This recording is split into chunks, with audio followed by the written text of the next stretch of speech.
ഞാൻ നിങ്ങളെ എങ്ങനെയാണ് ഊഞ്ഞാലാടേണ്ടതെന്ന് പഠിപ്പിക്കാം. ഊഞ്ഞാലാടുകയല്ല, വിണ്ണാടേണ്ടത് എങ്ങനെയാണ് പഠിപ്പിക്കാം.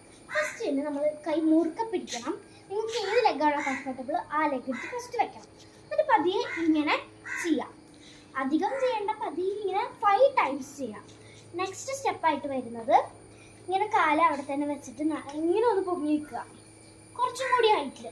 അങ്ങനെ ഒരു 5 ടൈംസ് ചെയ്യാം. തേർഡ് സ്റ്റെപ്പ്, നല്ല ശക്തിയിൽ പൊങ്ങിയിട്ട് കാലിവിടെ ഊഞ്ഞാലിൽ വയ്ക്കാൻ ശ്രമിക്കുക. അങ്ങനെ ഒരു 5 to 10 ടൈംസ് ചെയ്ത് കഴിഞ്ഞാൽ നിങ്ങൾക്ക് മാക്സിമം കിട്ടും.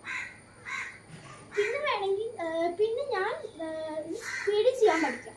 അപ്പം നിങ്ങൾക്ക് ഇങ്ങനെ ഊഞ്ഞാലിൽ പെട്ടെന്ന് ഇങ്ങനെ ചെയ്യാൻ പറ്റും. അപ്പം ഇന്നത്തെ എൻ്റെ വീഡിയോ യൂസ്ഫുൾ ആയെന്ന് വിചാരിക്കുന്നു.